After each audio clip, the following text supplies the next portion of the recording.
it. Oh, my bad. Hello, welcome to today's episode of Juicing the Numbers, your statistics and sports podcast. Welcome. I am your host, Joshua Tracy. And I'm Corwin and Josh. And welcome to the Monday edition of the podcast where we talk about random shit, not stat stuff, non-statistical topics, and fun facts and opinions. It's too early to be recording this. It is 8:30, and no, it's not even 8:30. It's 8:15 in the morning, and well, this is a podcast Sunday though. Oof. Honestly though, like this is a podcast that typically records at the earliest like noon, and more typically around like 6 or 7 at night. So this is early. Very much so, especially when you haven't had your coffee yet. It's a weird feeling.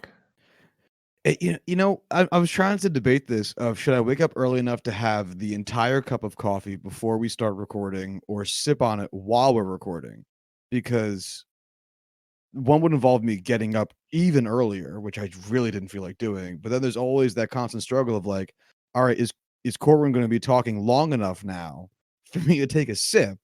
Or am I going to have to do that thing where you like slurp back way too hot coffee, scald your mouth, and then lean into the mic to just say, yeah. Yeah, I'm at that point where my alarm went off. So we agreed to record at exactly 8 o'clock. Not exactly, but 8 o'clock was our time, which is when I set my alarm. So I literally had my alarm go off when Josh texted me, "Hey, I'm getting on." So I definitely didn't have time to make coffee. So we're just gonna wing this. So if I sound drunk, like I'm slurring my words, it's just because I haven't had my coffee yet. It's so weird that like now I get it, because back when I was a kid, I was like, I don't get the need for the cup of coffee, but it's that little bit of comfort before your day really just deep takes you. Mm-hmm.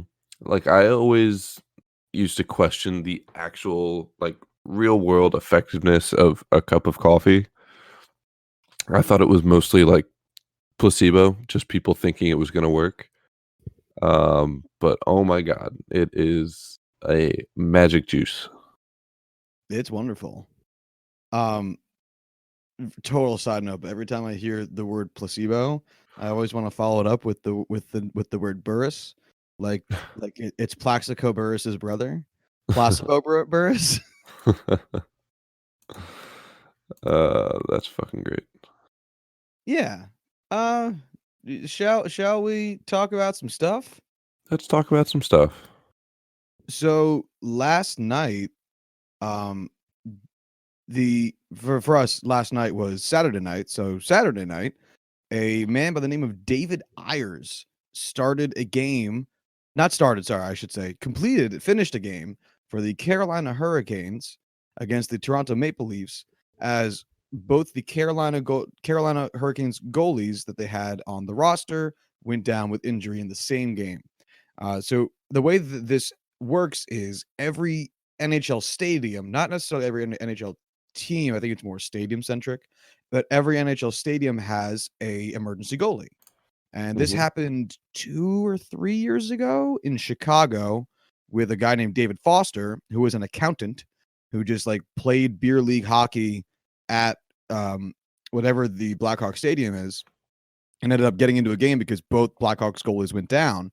And last night it happened again, this time in Carolina, as both of the Carolina goalies went down, and the Zamboni driver for the stadium was the backup goaltender, and he ended up suiting up, played 28 minutes of hockey. He had two goals allowed on 10 or 8 saves. 10 save opportunities, or shots against, I should say. So 8 saves on 10 shots. He got the win. A 4.18 goals against average, and 29 minutes, I should say, and a fun little story. Yeah, like I saw this on Twitter, just like a random, what's the term? Tweet. God, I don't know why that word was so difficult to find. And it was so out of nowhere. I didn't even know how to like It was God, I really should have Because had what that happened coffee. what happened with David Foster, Scott Foster? Scott Foster. Scott Foster, yeah. Um, so super out of the blue, just like this. And actually, when I saw that it was happening again, my first thought was not that it was a new instance, was that Mhm. they were like talking about Scott Foster again, because this really doesn't happen much. Like, It it takes so yeah. much for both your goalies to get hurt in a game. Like, it's so uncommon. Has it happened since Scott Foster? I believe this is the first one. Interesting, because that was last year, 2 years ago? I wanna say 2 years ago, but that could be wrong. That actually sounds, closer, to the truth. That was March 30th, 2018. So yeah, 2 years ago. I Mhm. had to think which season that was because they overlap years. Yeah. What's a better, uh, career, being a Zamboni driver or an accountant when it comes to being able to prepare for playing an NHL goal? So, A you know guy what's who's, funny? like, always at the rink or, someone who has a little, separation from regular life and the ice life, better compartmentalization of what he can do on the ice? So that's one of the things that I think is funny is like is it basically exactly what you said. Would you rather constantly be surrounded by hockey and therefore feel as though you have a better idea of how to compose yourself, but that also means you feel as though there's more pressure because you idolize it a little bit more, Mhm, possibly? Or have like a day job. You're only like when you go to the games, you're just there as like, the emergency goalie, but like a fan. You're not working them. There's no stakes for you unless you magically get into the game, which never happens. So I think for me personally, I'd rather be the accountant because I'd rather have the separation. yeah, I don't You know know how what? you could, Hold on. You know like, what? honestly say Just to that, tack on. like Just to tack on real quick. I'm sorry I'm cutting you off. yeah, Just go tack for it. on. If you really, really fucked it up, like really fucked it up and felt so embarrassed, if you're the accountant, you just say, I don't want to be the emergency goalie anymore. But if you're the Zamboni driver, you have to quit your job. Ooh, If you decided I didn't want to do this anymore, you'd have to quit your fucking job. You pride is worked getting at the involved. stadium. Okay, interesting. Yeah, no, I get that now. Like, I could totally see that being a major factor. Like, you're working around NHL players all the time. I get that expectations are probably pretty low, but at the same time, how do you hang your hat high when it's like, "Damn, dude, Ryan Reeves scored a hat trick against me." That's not cool. Now, what do you think is more surprising? The fact that this happened twice in 3 years, or the fact that combined these two dudes allowed 2 goals Uh, the in fact that what combines to be 43 minutes of hockey? the fact that it was 2 goals in 43 minutes. Yeah. Just for to even clarify it further, the reason it's only 2 goals is because Scott Foster didn't allow any. He had a shutout, 14-minute shutout. Which, I mean, yeah, 14 minutes is 14 minutes, but an accountant shutting out an NHL team for the better part of a period is pretty fucking crazy. Yeah, I want to double check which team it was against. I want to say it was like the Sharks or something. Winnipeg, who was really good that year Yeah. because that was what's his face's rookie year. Um, you know who I'm talking about. Uh, oh, Patrick Laine? Yeah, Patrick Laine. That was his rookie year when he was on like a fucking tear. Oh.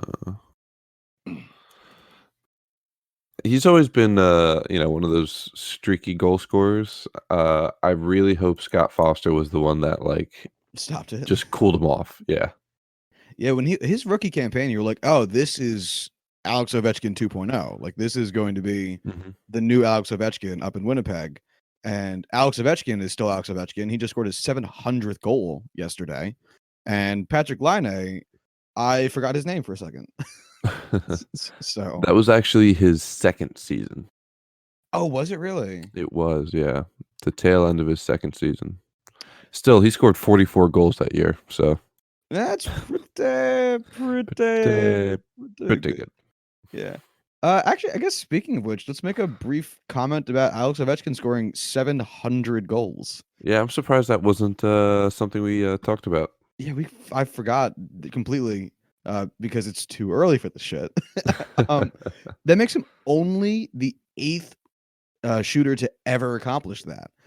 Um, Mark Messier has a really hilarious Alex Rodriguez thing happening with it because Alex Rodriguez was, I forget if he was 4 or 6 home runs shy of 700 home runs, but he was right there. Mark Messier 694, Steve Yzerman 692, and Mario Lemieux 690 all failed just barely to get over the hump for that.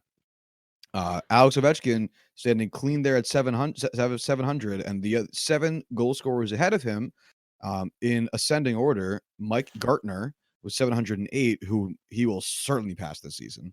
Mhm.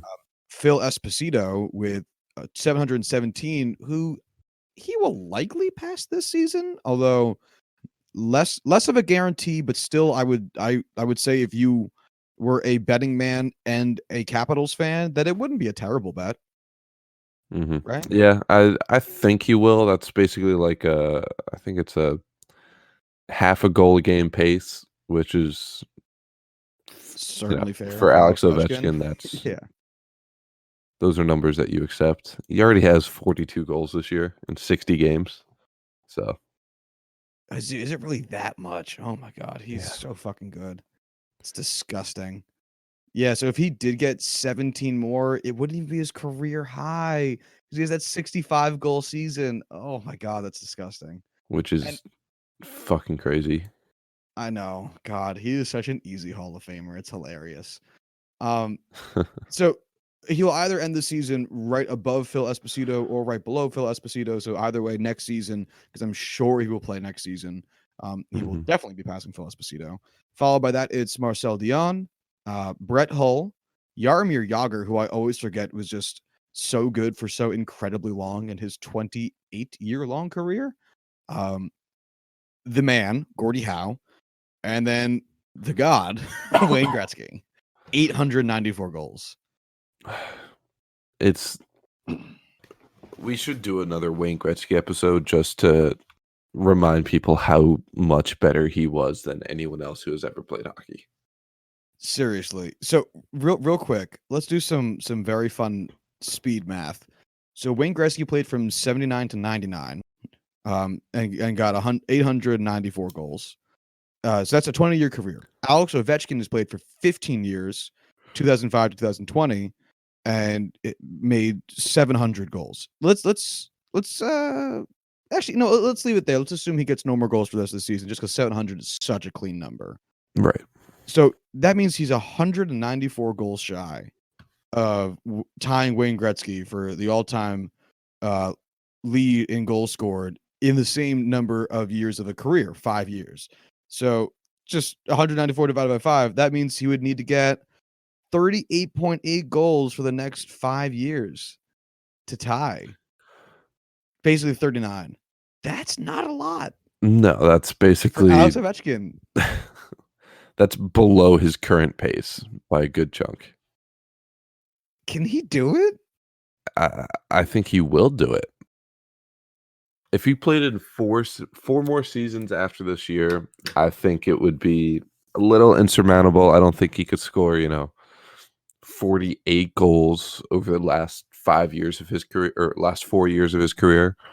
Um, but 38 over the last five that's very doable. I mean, he has 42 already this year, in 60 games. He had 51 last year and 81, 49 the year before.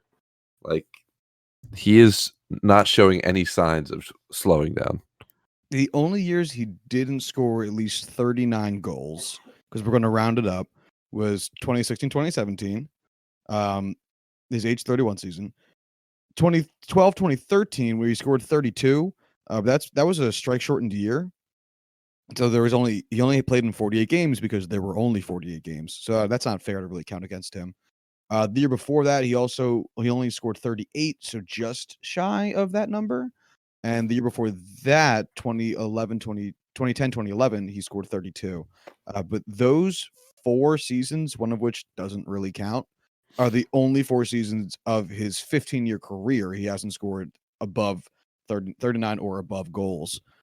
Granted, obviously, you would expect at some point there to be a drop off just as age makes its ever present appearance. But one, that has to be seen in order for it to be predicted, and Alex Ovechkin's not doing it. He refuses. He is still very talented. And two, I don't think Ovechkin's game lends itself well to the speed age decline thing Mm-hmm. because his iconic goals are one-timers. It's just him like posted up by the circle, getting a pass and just power fucking it through the net, you know? It's not him like doing dangles and doing like Steve Crosby yeah. I always forget if I get the right Crosby. Um Do you because say Steve Crosby? I did because I always think it doesn't matter. I think of Crosby, Stills, and Nash. It's Sidney Crosby, and I don't think that Crosby is even Steve Crosby. And Crosby, Stills, and I think it's David Crosby. Um, I might as well start calling him Bill Crosby. Doesn't anyway, it doesn't matter. Um, Sidney Crosby is more like dangle, weird shot, high possession guy. Wayne Gretzky was like a Connor McDavid like speed guy as well as having a great passing all over the ice. And I'm not trying to say Ovechkin's like not a good puck possessor or not great with doing other things, but I think that if Ovechkin wanted to slow down the pace of his game and become more of just like lean into that aspect of his game where he's just like sitting by the circle and like doing one-timers and that's all he did forever, he'd probably still score like 35 goals a year because like he's so disgusting at doing that. It's ridiculous. It's Yeah. ridiculous. And so like if he doesn't have much to do in that way and doesn't need to like so he doesn't need to slow down, like there's no room for him to slow down except maybe the speed of his hands, but as long as he has the strength to like keep muscling those pucks through, like he'll probably be fine for another 5 years. Yeah, I mean, unless Alex Ovechkin really his skating just completely falls off a cliff, he's just gonna be able to sit in his office and slap in goals for a good chunk of time. And it's not like we've seen any indication of that happening. I mean, guys tend, when they start to decline, they hit a cliff and basically just fall off. Um, and we haven't seen any indication of that. I mean, he scored 50 goals last year. He's at the top of his game right now. Maybe not the top of his game, but very close to that. And I really see him going, and again, until he hits that cliff, being a 45 or 40 to 50 goal scorer. Literally forever. I hope so. What do you think is crazier about Alex Ovechkin's career? The fact that he has 700 goals already, or the fact that he's led the league in shot attempts every single season of his career but 3? Nope, shooter's gonna shoot, That's amazing. In 2008 season, he had 528 shot attempts. which is insane. Or sorry, shots on goal. That's even oh my god. Dude, calm down. Fuck. God damn. 875 total shot attempts. I'm reading here 5,519. Oh, I was saying 875 for that one season. Oh, Jesus. That's 10 a Wow. game. That's over 10 a Wow. game. Yeah, because he only played 79 games that season. Fuck. Shit. God, Shit. imagine being a goalie. Like, right? Imagine being an accountant in goal. First time ever in the NHL, possibly ever in, professional level hockey. And Alexander Ovechkin is sending 10 shots your way, 10 slap shots from his corner. I And you literally just got to cannot. stand in front of it and take it. I literally couldn't. No amount of padding in the world would make me feel comfortable. No, God, no. Do you ever feel weird about so let's say 5 years from now, Ovi takes the goals, I don't know, all-time leaderboard leading list thing. Record. Jesus fucking Christ, Josh. He takes the goal scoring record. Um, one of the things I always think about with that kind of stuff is it's weird when it happens because it didn't happen a long time ago. Like something about the present time nature of it makes it feel weird. Right. Like Wayne Gretzky getting this, like him having it, and him getting it, like when I was a wee child, makes sense to me because it happened a while ago. Like I don't remember it. Like that's how this stuff usually works. Um, Hank Aaron beating out Babe Ruth for the home run leaderboard. That happened before I was born, so that makes sense. Barry Bonds getting it later on in the steroid era also made sense, but like I was too young to remember that too. Really, I don't even really remember him hitting the 71 in 2004, and that was like relatively recent. I was 10. I would have had memories, but I wasn't paying attention to like that scope of baseball really because I was 10, and 10-year-olds are stupid. Um, as a man who works with 10-year-olds, let me tell you, they're fucking dumb. All of them, even yours. But like it feels like weird when it's current. I don't know. I don't know how to say it any better than that. It's something about having like these records be from before you were born feels right. Right. Do you get No, I that totally sense at get all? what you mean. Like an all-time record, you expect to happen, so far in the past because it's a record and it's a part of history and it's gonna last a long time. And you just kinda have that just, mental thought of it being, tucked away long time ago, Michael Jordan, Kareem Abdul-Jabbar, not LeBron James.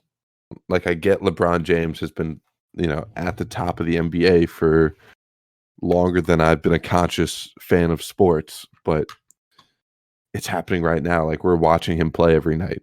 It doesn't feel like the greatest of all time or someone who's in the conversation for the greatest of all time. But here we are, 2020 now. I almost said 2019. And we have to have that argument is LeBron James going to be the greatest scorer of all time? It's definitely like one of those things where you need it to age because it's just not old. It's just not old. It has to, Mhm. I think, be around for a while before you can really, because it's so tough. Um, so again, another thing I wasn't alive for, but Pete Rose getting the all-time hits, become the all-time hits champ. That must have been super fucking weird because you're comparing him against Ty Cobb, whose career ended, Jesus, like 40 years before Pete Rose hit the scene. Like, Mhm. and obviously the actual counting of hits, Pete Rose beat Ty Cobb. But like then you have to have a conversation of was Pete Rose better than Ty Cobb? And like that must have been such a weird thing. Obviously, with WAR now we can statistically say he was not. Ty Cobb was a better baseball player. But like you have to sit there and be like, well, fuck. Like the main metric that we've used for so long of hits, because it shows longevity, it shows the ability to hit a baseball, which is the core aspect of this game. It shows like a small amount of base running to be able to like beat out infield choppers, the whole nine. It got put on display by this guy, but like this is now, and Ty Cobb played in like the formative years of baseball, and all the pictures were still in black and white, and like that means something. But when it happens, like as you are a fan, it's just like it's one thing to look at history, like you said, and have it be history, and be looking at it as a fan and think that this is now history. Mhm. Yeah, I don't know. I don't like it. God, I think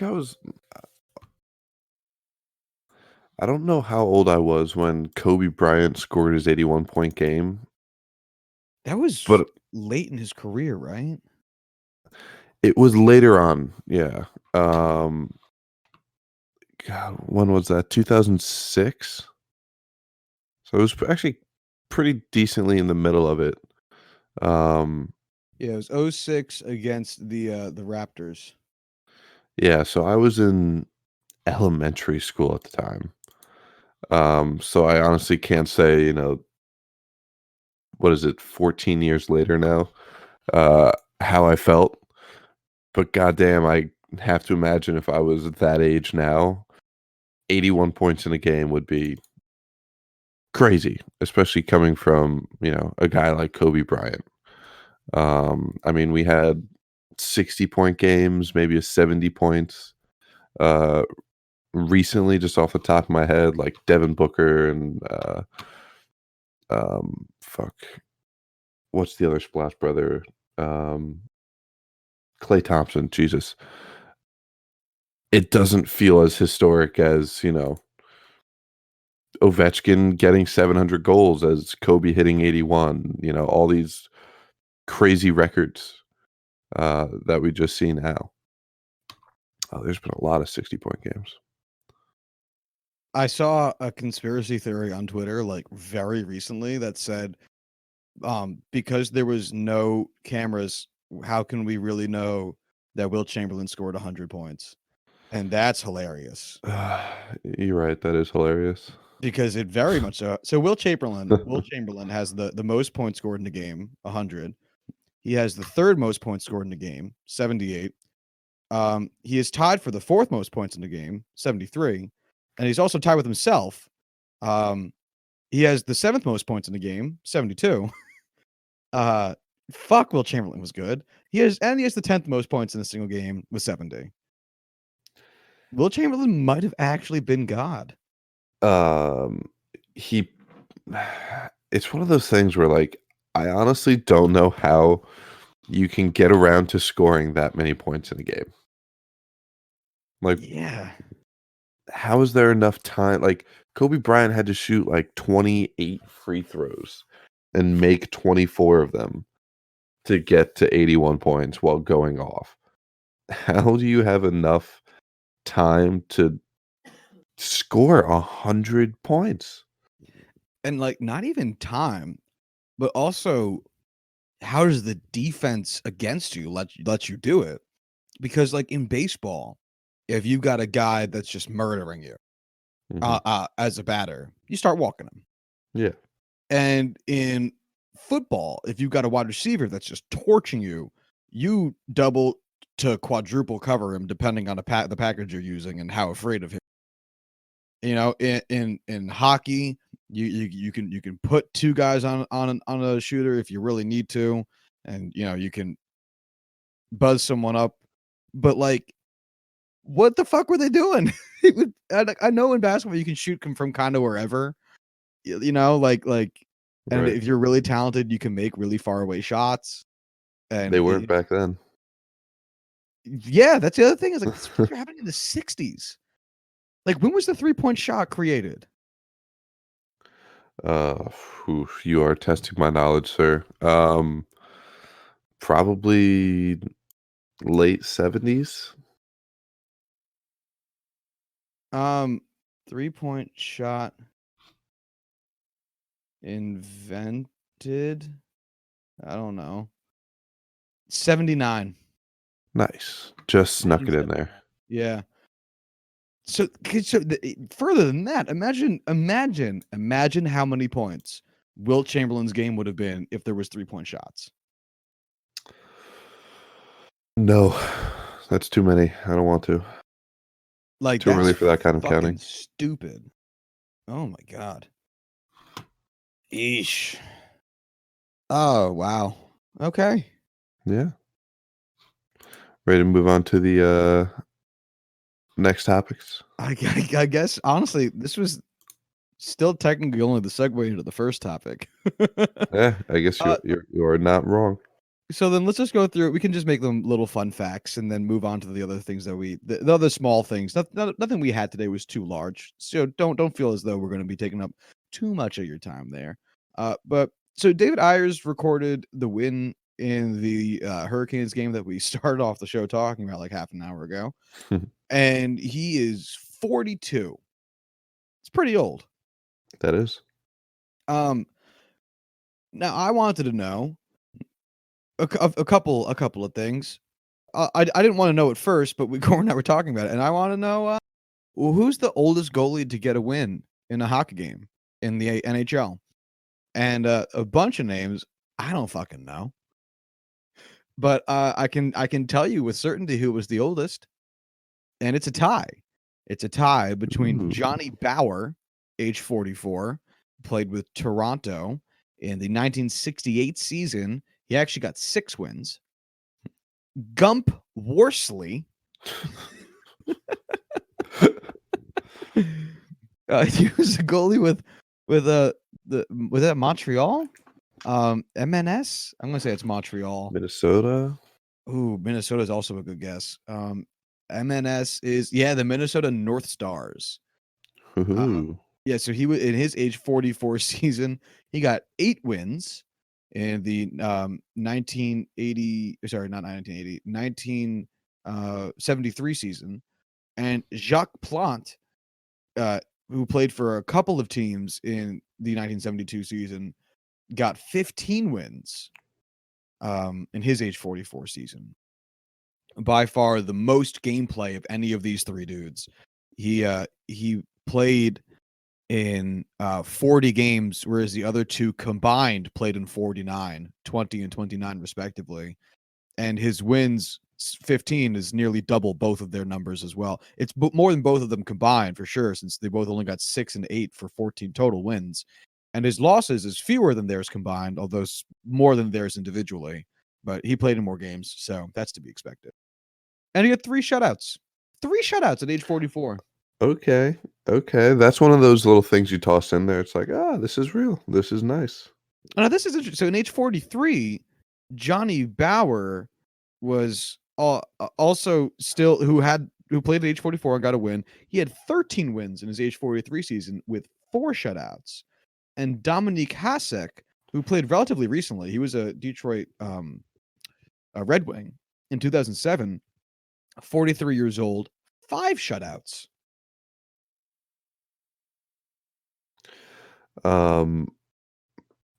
What is like the I don't want to say rule of thumb, but like general. What's like the bar for shutouts in a season? Is it 5 usually? Is that information you would even possibly be able to pull off the top of your head?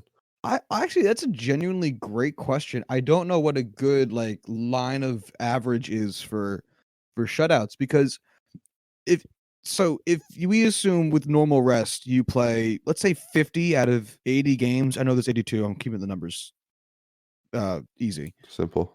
Yeah, so that means you're playing. All right, so 50 out of 80. So 5 shutouts would be 1 every 10 games. Does that feel like a fair ratio? That seems Or is kind that of high. too much? Yeah, that does feel kind of high. I don't know. It could certainly be looked up though. It's certainly Googleable. I mean, we could look it up. It sounds like you want us to look it up. I want to look it up like not today. Yeah, okay, that's fair. Because Yeah. I did a simple search now, and it was not too fantastic of a time. Just real quick, Dominique Hasek in his age 42 season, so just going back one more year for Detroit in 06, had 8 shutouts. So it means in his age Damn. 42 and 43 season combined, he totaled 13 shutouts. That's pretty impressive for an old man. That's I mean, that's why he's the greatest. And in his age 41 season in 05 for Ottawa, 5 shutouts. All right, how many did he have at age 40? I'm so curious now.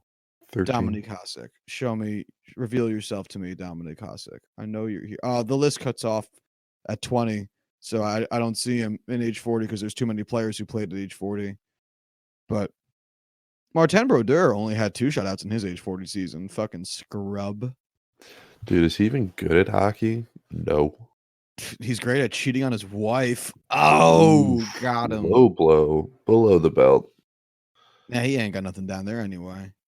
Boom. 2 for 2. The jab cross combo. Set him up and knock him down. Oh, what a killer. So this then led me into I wondering didn't know who we were is the talking about Ray Lewis. fuck you, Ray Lewis. I'll, We all got I'll jokes today. I'll fight you on the internet.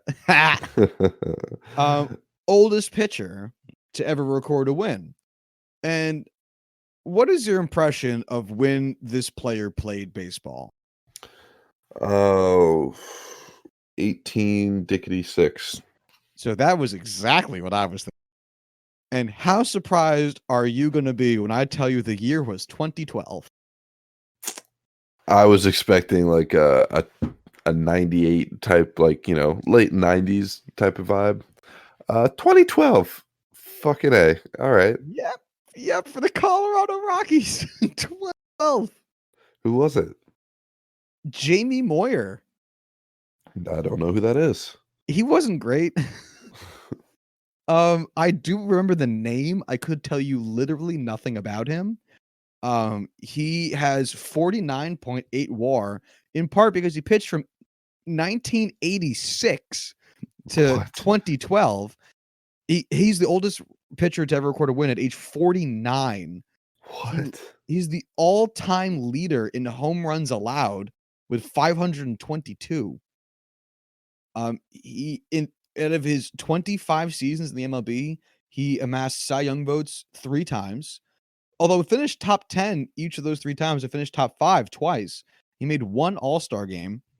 Um, he has 269 career wins to 209 career losses. His lifetime ERA, where'd it go? Is 4.25, perfectly mediocre. And a great like number 3 starter there. Lifetime FIP of 4.47, WHIP of 1.322, home runs per 9 of 9.3, which is quite bad, as you can tell by the fact that he is the all-time leader in home runs allowed. Not Sorry, great. 9.3 is hits allowed, 1.2 home runs allowed per 9. My bad. I always do that with these fucking numbers. 2.6 walks per 9, 5.4 strikeouts per 9. He was a fucking guy. He played for Seattle for 11 years, Philadelphia for 5 years, Chicago Cubs for 3 years, the Baltimore Orioles for 3 years, the Texas Rangers for 2 years, Colorado for 1 year, St. Louis for 1 year, Boston for 1 year, 16 years in the AL, 10 years in the National League. What a guy. Imagine being like a 17-year-old, 18-year-old just coming up, I guess 17's a little young. So 18-year-old,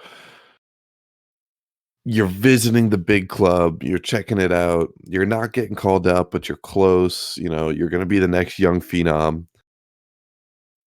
And let's say you do get called up, you're getting your first at bat, and your fucking grandfather just wanders on up to the mound and strikes you out 3 pitches. How Not even much that. does that fuck with your psyche? Not Getting only that, fucked but with a like guy who's 49 years old. imagine this. Imagine you are a young pitcher and you are desperately trying to make the show, and it's 2006, and you can't because you're currently log jammed behind then age 43 Jamie Moyer because teams need Jamie Moyer. Need is a strong word. Hey, apparently they fucking did. He played 25 years. Oh god. Hold on. I need to see something. But like that's nuts to me. Like because Like, it he feels like one wasn't of those good things that just enough. doesn't happen today anymore, you know? Right. Because there's no need to hold on to a guy like that. Not usually. And like I I get that like sometimes you just need a guy. but at the same time, like that guy, like him, Right? like Like Nolan Ryan played till he was super old because he was super good. yes, Jamie, what is it? Jamie Moyer? Moyer, yeah. He's not Nolan Ryan. You should just hang up those cleats. Hang up those spikes. Give it up, buddy. I'm trying to see who the best players who debuted in 1986 were, but I'm having a hard time with it because that's a weird thing to look up, especially on the fly. Because I want to see, oh, Bobby Bonilla. Bobby Bonilla debuted in 1986. I want to Happy see if there's any. Bobby Bonita Day. Everyone loves Bobby Bonilla Day when the Mets pay him continually to stop playing baseball for them. Um, and I want to see if there's any Hall of Famers that debuted that year, because there's always that like fun fact that I forget who the player was, but there was a hockey player that played his entire career, retired, and made the NHL Hall of Fame all during Gordie Howe's career, which is hilarious and true. Oh, David Cohn. That was his rookie year. It was Bo Oh, Jackson's rookie year. Bo. Uh, but neither of those guys are Hall of Famers. And Bo unfortunately, I'm not Jackson, going to Hall of know Famer. in our hearts. And in other sports. Oh, is he in the Hall of Fame for football? Yeah, I'm pretty sure he's in the Hall of Fame. I don't know. He only played, what, 2 seasons, 3 seasons?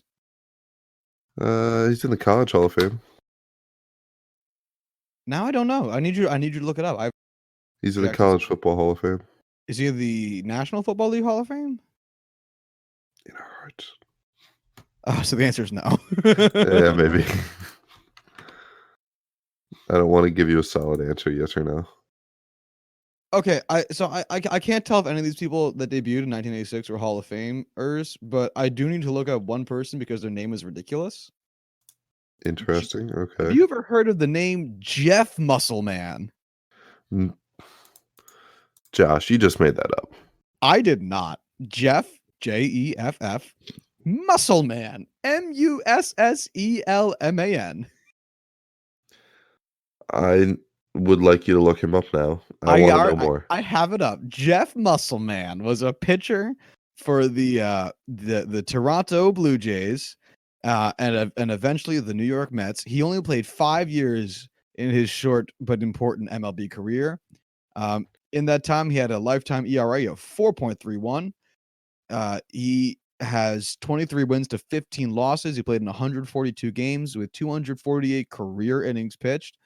An ERA of I always look at the wrong spot. Oh, I already said it. 4.31, a FIP of 4.31, so exactly correct. A 1.496 WHIP, which is not good. 9 hits per 9, a 0.7 home run per 9, a 4.5 walks per 9, and 4.5 strikeouts per 9. This might be the most average player I've ever seen. Oh my god. Um and yeah, he played in Toronto from 86 to 89, where he was then traded from Toronto to the Mets, where he played for the rest of 89 and 1990 before never appearing in the MLB again. And that is the tale of Jeff Musselman. 95, great name. Oh my god, that's the best name I've ever heard for baseball. Yeah, I love it. I'm just so taken aback by Jeff Musselman. All right, anyway, so That's Jamie it. Moyer. Like it genuinely sounds like something out of The Simpsons. Oh yeah, this sounds like a bad baseball game from like the 90s made by Japanese companies who were trying to think of what American names would be. You know? Like before they had the rights to use 100%. actual MLB names, and they're like, we need America names. We got Jeff. Oh, Jeff's big and strong. Let's give him Jeff Muscle Man. And but he was a real person. There's a real guy with that name. He has kids. There are young muscle men out there. It's great. What's up next, Joshua? Oh, I just want to read out some more of these names before we wrap up. So Jamie Moore is the only pitcher to get a win at age 49. 2 pitchers have wins at age 48. Neither which are Jamie Moyer, by the way, who did play. Jack Quinn and Phil Necro. Phil Necro is like a super famous knuckleballer. Jack Quinn, I do not know who that is. He played for the 1932 Brooklyn Robins.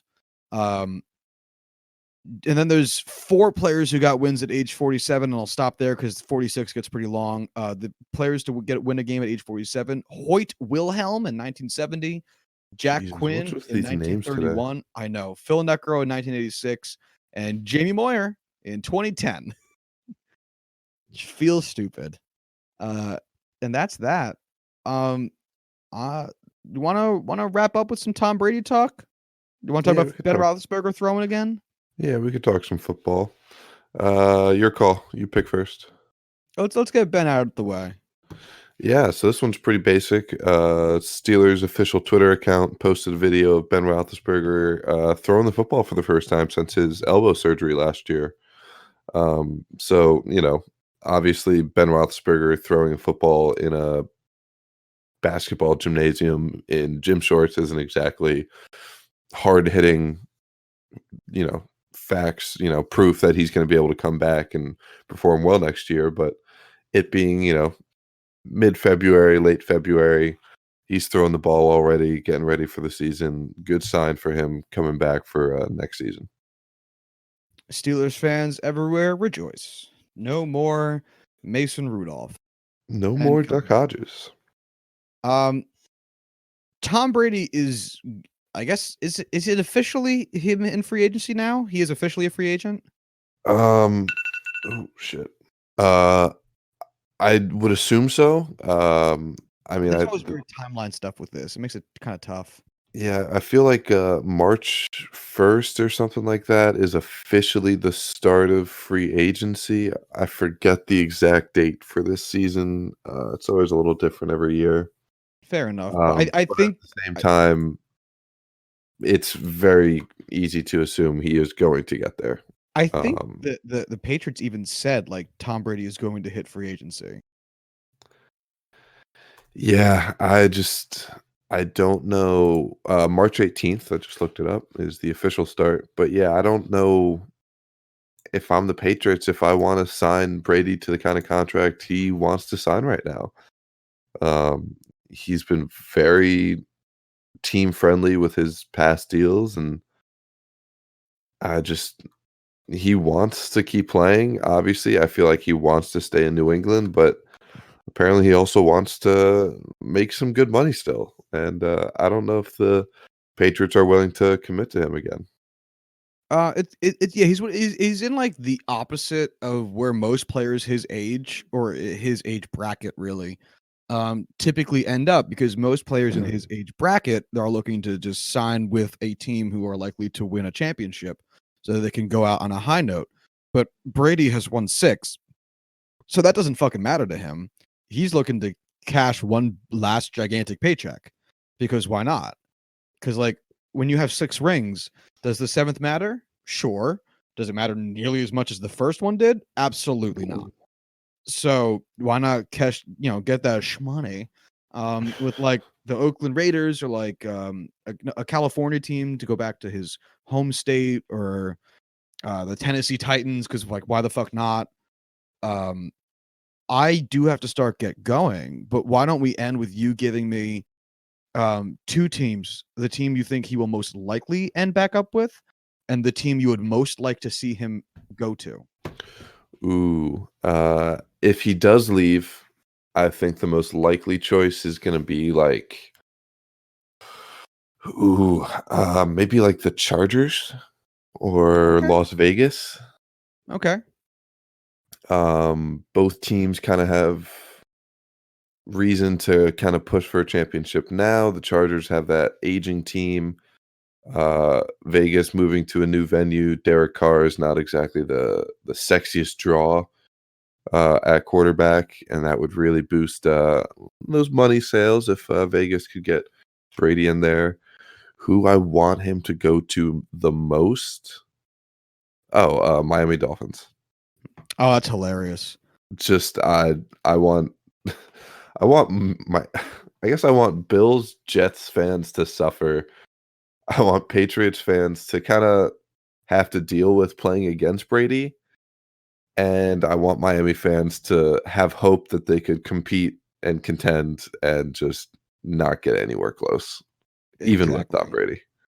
I think your likely options are pretty good. But because you picked them already, I'll say likely the Titans because Mm. they are in quarterback limbo and they, in theory, have money. So why not? And where I'd most like him to go would be the Raiders because that team would be fucking hilarious. Be fucking Mark Davis owning it with John Gruden at the helm with Tom Brady at quarterback in Las Vegas for a first year. They'd be weird and uncoordinated and bad, but also good. And I want to see it. I want to watch those games. I honestly just I don't even know if I want to see Tom Brady in another uniform. I You do. know? I need to know if he can do it without Belichick.